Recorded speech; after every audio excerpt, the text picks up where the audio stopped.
बिस्मिल्लाहिर्रहमानिर्रहीम। रसूलुल्लाह सल्लल्लाहु अलैहि वसल्लम ने फरमाया, बेशक अल्लाह किसी मोमिन के साथ एक नेकी के मामले में भी जुल्म नहीं फरमाता। उसके बदले उसे दुनिया भी अता करता है और आखिरत में भी उसकी जज़ा दी जाती है। बंदा रोजे से तो है लेकिन नमाज नहीं पढ़ रहा। जरा सोचिए, आप जन्नत के दरवाजे पर तो हैं लेकिन आप जमीन पर ही चाबी भूल गए। आप सल्लल्लाहु अलैहि वसल्लम ने फरमाया, नमाज जन्नत की कुंजी है। फरमाने आखिरी नबी सल्लल्लाहु अलैहि वसल्लम, अल्लाह पाक इरशाद फरमाता है, मैंने अपने नेक बंदों के लिए दो नेमतें तैयार कर रखी हैं कि जिन्हें न किसी आंख ने देखा, न किसी कान ने सुना और न ही किसी आदमी के दिल पर उनका ख्याल गुजरा। रसूलुल्लाह सल्लल्लाहु अलैहि वसल्लम ने फरमाया, मेरी उम्मत में ऐसे बुरे लोग पैदा हो जाएंगे जो गाने बजाने को हलाल बना लेंगे। जब बच्चा 7 साल का हो जाए तो उसे नमाज पढ़ने का हुक्म दो, और जब 10 साल का हो जाए और नमाज ना पढ़े तो उसे मारो। रसूलुल्लाह सल्लल्लाहु अलैहि वसल्लम ने फरमाया, बाज औकात इंसान ऐसी बात कह जाता है जिसके नुकसान को नहीं समझता और उस बात की वजह से वो जहन्नम में इतनी दूर जा गिरता है जितनी दूरी मशरिक और मगरिब की है।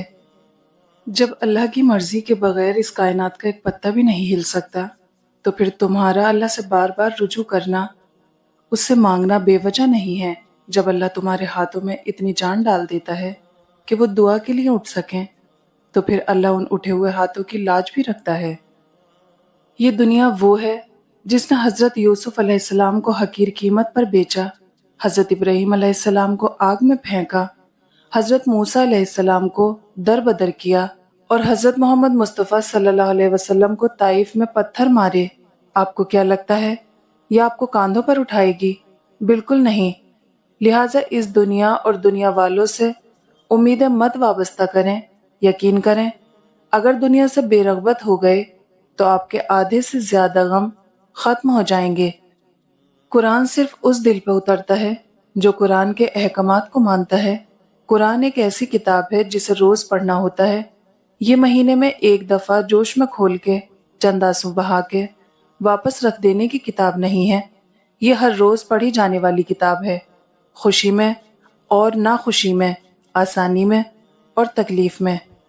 इरशाद खुदावंदी है, और हमने तुम्हें जो रिस्क दिया है उसमें से अल्लाह के हुक्म के मुताबिक खर्च कर लो, कबल इसके कि तुम में से किसी के पास मौत आ जाए तो वो ये कहे, ऐ मेरे परवरदिगार, तूने मुझे थोड़ी देर के लिए और मोहलत क्यों न दे दी कि मैं खूब सदका करता और नेक लोगों में शामिल हो जाता। रसूलुल्लाह सल्लल्लाहु अलैहि वसल्लम ने फरमाया, हम तुम में से जिस शख्स को किसी काम पर मामूर करें और अगर वो हमसे एक सुई या उससे भी कोई छोटी चीज़ छुपा ले तो ये खयानत होगी और वो रोज़े क़यामत लेकर हाजिर होगा। वो नौजवान जिसकी जवानी अल्लाह की इबादत फर्मा बरदारी में गुजरे, अल्लाह ताला क़यामत के दिन उसे अपने अर्श का ठंडा साया नसीब फरमाएगा। नामहरम जितना भी आला अखलाक हो, मगर होता नामहरम ही है। इसलिए किसी नामहरम के लिए बिला झिझक दिल के और घर के दरवाजे खोल देना तबाहियों का सबब है। जब दिल में मैल, तबीयत में जिद और लफ्ज़ों में मुकाबला आ जाए तो ये तीनों जीत जाते हैं, बस ताल्लुक और रिश्ते हार जाते हैं। अल्लाह को बताया करें अपने दिल की कैफियत, उसे बताया करें कि आप क्या महसूस कर रहे हैं, कितनी तकलीफ में हैं। आप यकीन करें, वो बहुत प्यार से सुनेगा। उसके सामने रो लेने से ही आपके दिल में सुकून उतरेगा। बेशक वो दिलों का हमराज है। इमाम शाफई फरमाते हैं, कुरान मजीद में एक आयत ऐसी भी है जो हर जालिम के दिल में पेवस्त तीर और मजलूम के दिल पर रखी हुई मरहम है। सुनने वालों ने पूछा कि वो कौन सी? आपने फरमाया, वमा काना रब्बुका नसिया, और तुम्हारा परवरदिगार भूलने वाला नहीं। कुरान मजीद पढ़ा करें, क्योंकि हमारे पास जीने के लिए कुछ रहे ना रहे, मरने के लिए तो कुछ होना चाहिए। कुरान आपको आहिस्ता आहिस्ता बदलता है, यह आपकी शख्सियत में निखार लाता है, आपको मुसब्बित सोच का हामिल इंसान बनाता है, आपको आहिस्ता आहिस्ता खूबसूरत रंगों में ढालता है। यह आपकी शख्सियत को धीरे धीरे से बदल कर लोगों के लिए चलती फिरती राहत बनाता है। रसूलुल्लाह सल्लल्लाहु अलैहि वसल्लम ने इरशाद फरमाया, खबरदार, तुमसे पहले लोग अंबिया और नेक लोगों की कब्रों को सजदागाह बना लिया करते थे। خبردار تم قبروں کو سجدگاہیں نہ بنانا، میں تم کو اس بات سے روکتا ہوں۔ زندگی کے جس مقام پر آپ ہیں اسے تسلیم کر لیں، اور یہ بھی تسلیم کر لیں کہ یہاں آپ ہمیشہ نہیں رہیں گے۔ زندگی بہت مختصر ہے، اسے دوسروں کے معاملات میں مداخلت، غیبت، الزام تراشی میں ضائع نہ ہونے دیں۔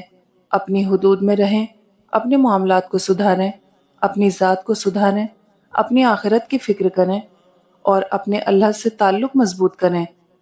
دعا روح کی وہ معصوم سرگوشی ہے جسے رب بہت محبت سے سنتا ہے۔ کچھ لوگ اپنی آدھی زندگی پڑھنے میں گزار دیتے ہیں اور سیکھتے کیا ہیں؟ دوسروں کو نیچا دکھانا۔ جب تم آزمائش سے گزر کر اللہ کی رضا میں راضی ہونا سیکھ لیتے ہو، تب اللہ بھی تمہاری ہی چاہت مکمل کرنے کے لیے راضی ہو جاتا ہے۔ آپ قرآن کا ایک لفظ بھی سیکھ اور سمجھ لیں تو اس پر رب کا شکر ادا کریں گے، کیونکہ قرآن کا سفر اللہ فقط اپنے چنے ہوئے بندوں کو نصیب کرتا ہے۔ حضرت عمر فاروق اعظم نے فرمایا، جس نے رب کے لیے جھکنا سیکھ لیا وہی علم والا ہے، کیونکہ علم کی پہچان عاجزی ہے اور جاہل کی پہچان تکبر۔ اے اللہ، مجھے شکر کرنے والا دل، ذکر کرنے والی زبان، تیری یاد میں رونے والی آنکھیں عطا فرما۔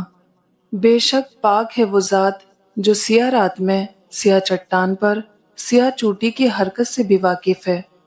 دنوں میں سے جمعے سے بہتر کوئی دن نہیں، دعا کیجئے، دعا دیجئے، دعا لیجئے۔ اللہ پاک اس جمعے کے صدقے آپ سب کے نصیب اچھے کرے۔ دعا اپنے لیے مانگنا عبادت اور دوسروں کے لیے مانگنا خدمت۔ عبادت سے جنت اور خدمت سے اللہ ملتا ہے۔ صبر کا دامن نہیں چھوڑنا، وقت بدلے گا، حالات بدلیں گے، دعائیں قبول ہوں گی۔